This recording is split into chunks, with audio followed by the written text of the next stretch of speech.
नमस्कार, आप देख रहे हैं नेक्स्ट टाइम आवाज। मैं हूं आपके साथ सिराज। इस वक्त की बड़ी खबर सामने आ रही है। हम आपको बता दें कि दिल्ली के एआईसीसी के कार्यालय में कांग्रेस के कार्य समिति की अहम बैठक का आयोजन किया गया था। इस दौरान कांग्रेस अध्यक्ष मल्लिकार्जुन खड़गे ने कांग्रेस कार्य समिति सीडब्ल्यूसी की एक अहम बैठक पार्टी नेताओं को संबोधित करते हुए कहा, उन्होंने एक बार फिर से एसटी, एससी, ओबीसी को उनकी आबादी के अनुसार सामाजिक न्याय और अधिकार सुनिश्चित करने के लिए देशव्यापी जाति जनगणना कराने की मांग उठाई। खड़गे ने कहा कि कल्याणकारी योजनाओं में उचित हिस्सेदारी के लिए समाज के कमजोर वर्गों की स्थिति पर सामाजिक आर्थिक डेटा होना और उनके लिए सामाजिक न्याय सुनिश्चित करना महत्वपूर्ण है।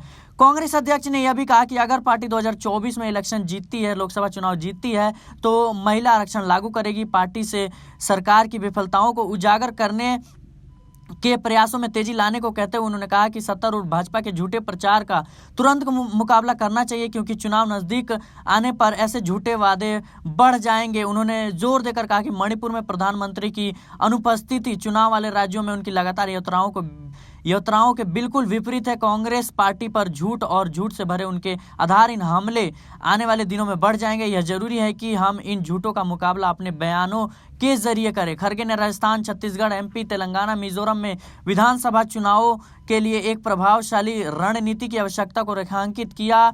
बैठक में उन्होंने कहा कि जैसा कि हम आगामी विधानसभा चुनाव और आम चुनाव के करीब हैं, यह महत्वपूर्ण है कि पार्टी सावधानीपूर्वक, समन्वय और पूर्ण अनुशासन और एकता के साथ काम करे। कांग्रेस के प्रमुख ने कहा, आज हमारा देश महंगाई, बेरोजगारी और पुरानी पेंशन योजना को लागू करने में सरकार की विफलता का सामना कर रहा है। सत्तारूढ़ दल की विभाजनकारी रणनीति और स्वायत्त निकायों का दुरुपयोग लोकतांत्रिक स्थिरता के लिए खतरा है। उन्होंने यह भी कहा कि 2024 में हमें एक ऐसी सरकार स्थापित करने का प्रयास करना चाहिए जो देश के सामने आने वाले गंभीर चुनौतियों का समाधान करे और हाशिए पर रहने वाले युवाओं, महिलाओं, किसानों और मजदूरों की जरूरतों को पूरा करे। उन्होंने कहा कि इसके साथ ही कि हम लोगों की आवाज के प्रति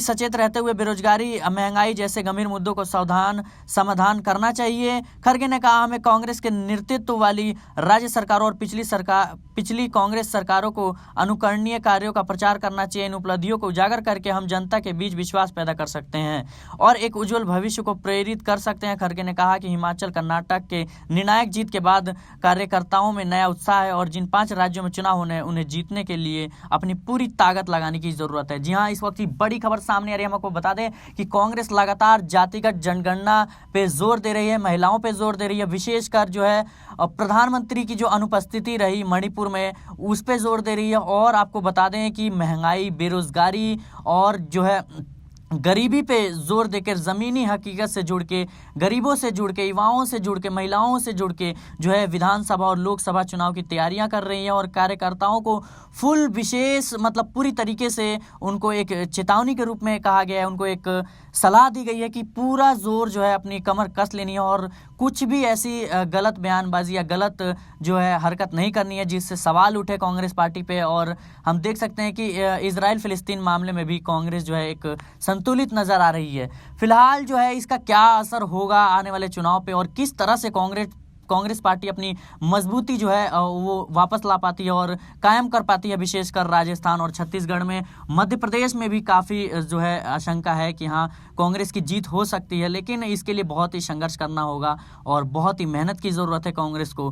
फिलहाल जो है इस मीटिंग का क्या फ़ायदा होता है और कांग्रेस किस तरह के बदलाव करती है और किस तरह के मुद्दे उठाती है आने वाले चुनाव प्रचार में, ये हमें देखने को मिलेगा। इस मामले में आपका क्या कहना है, ये हमें कमेंट बॉक्स में ज़रूर बताएं। आप देखते रहिए नेक्स्ट 9 आवाज़।